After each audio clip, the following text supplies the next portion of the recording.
Alright, welcome back everybody. In this video we're going to look at how we find the lengths of parametric curves and look at a few examples.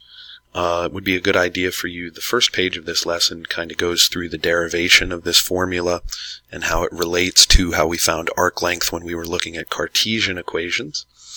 But in essence, this is the big point that we're going to use in today's lesson, is that we're going to find the length by doing the integral from a to b of the square root of dx dt squared plus dy dt squared.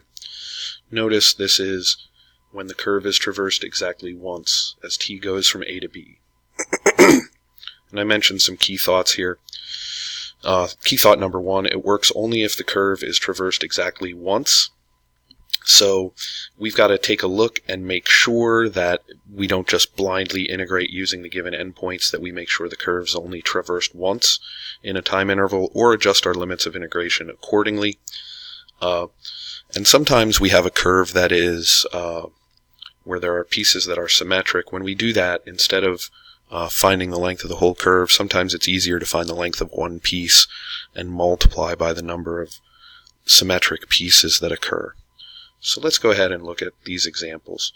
Example 1. Determine the length of the parametric curve given by the following parametric equations. So first of all, I'm going to look at the graph of this curve, 3 sine of t, 3 cosine of t,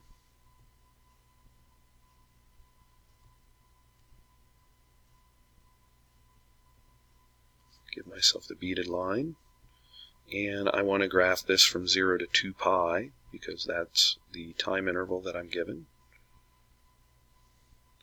And we'll make some other modifications to our window here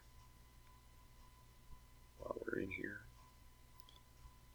Alright, and so we look at this and it's graphing it out. And notice my bead stopped. And so on the time interval from 0 to 2 pi, it traversed this curve exactly once. So we're going to use those as our limits of integration. From there, I just need dx dt is going to be 3 cosine of t, and dy dt is going to be negative 3 sine of t.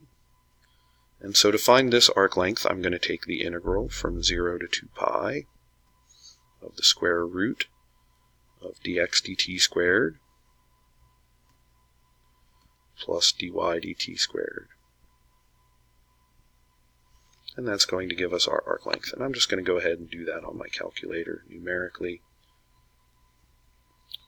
9, quantity 3 cosine of t, quantity squared, plus quantity negative 3 sine of t, quantity squared, close the square root with respect to t from 0 to 2 pi. And I get that the length of this curve is 18.850.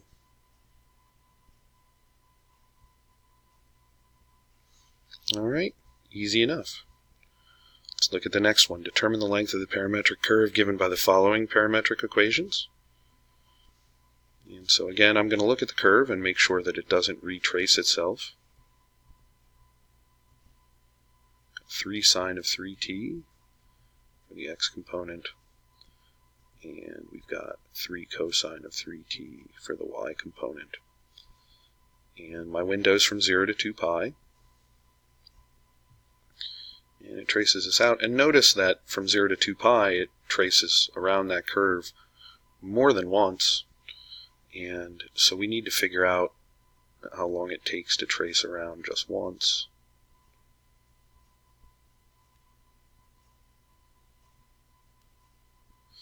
And it goes from 0 to 2.094, which I'm not sure if you recognize that or not, but that's 2 pi over 3.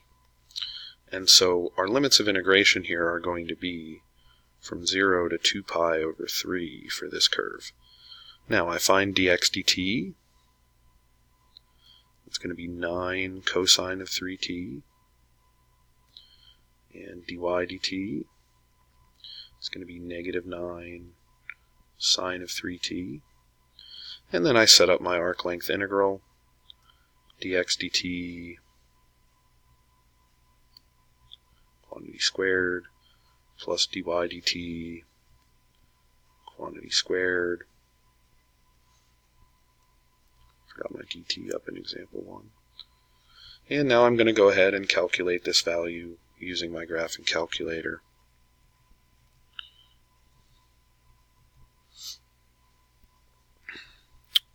Square root of quantity 9 cosine of 3t. Close that off. Quantity squared plus quantity negative 9 sine of 3t. Close that, square that, close off the radical with respect to t from 0 to 2 pi over 3. I think this is the same arc length as the one before. Yep.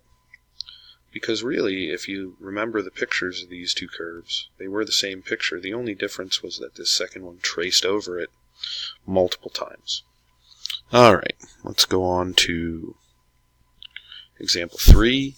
Determine the length of the parametric curve given by the following parametric equations.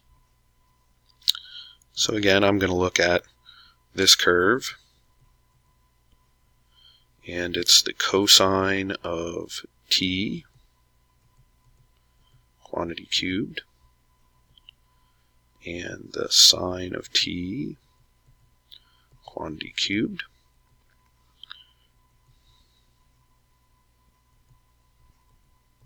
That beaded line so I know if it's retracing.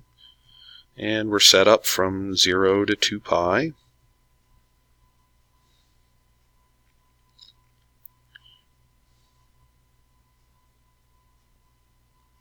And it looks like 0 to 2 pi gets the whole curve. But this is one of those that I was talking about earlier where we've got a bunch of symmetric pieces. So what I'm going to do is I'm just going to find the length of the first piece and multiply it by 4 since there are 4 symmetric pieces. So in order to do that, I'm just going to integrate from 0 to this point up here, which happens at pi over 2. And then I'm just going to multiply that by 4. So I'm going to take 4 times the integral from 0 to pi over 2. And now I need dx dt is going to be 3 cosine squared of t times negative sine of t. And dy dt is going to be 3 sine squared of t times cosine of t. So we'll take 4 times that arc length integral,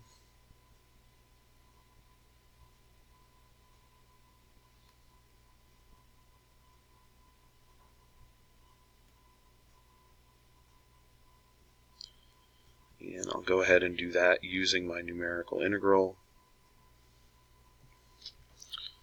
So I've got 4 times math 9 square root of quantity negative 3 quantity cosine of t quantity squared sine of t, close that quantity and square it, plus quantity 3 sine of t quantity squared cosine of t, close that quantity, close that and square it, close the radical with respect to t. I sure wish I had that pretty math type on my calculator. I feel like it would be a little easier to type these in, but I'm kicking it old school here. And we get that the length of this curve is 6. Alright. We can also find surface area using the arc length formula. Notice that if we look at these surface area formulas, they both contain just the arc length.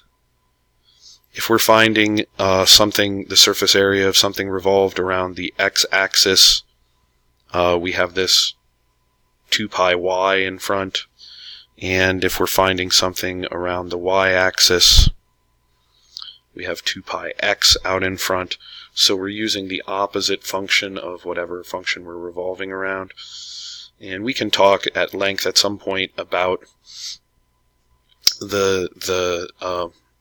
why that is what it is, but that won't be happening in this video.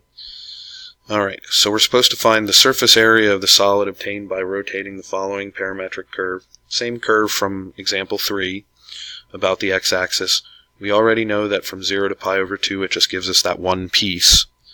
So to set up our integral, we're going to take the exact same integral that we had previously, only now since we're going around the x-axis we want to add in a 2 pi y.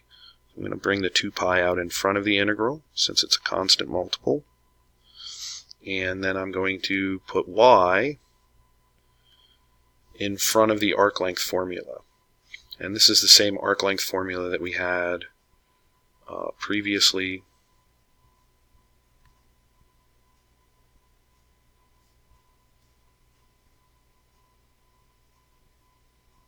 For example 3.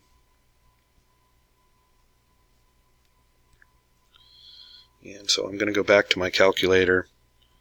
I'm going to pull my entry out here, and then I'm just going to modify it.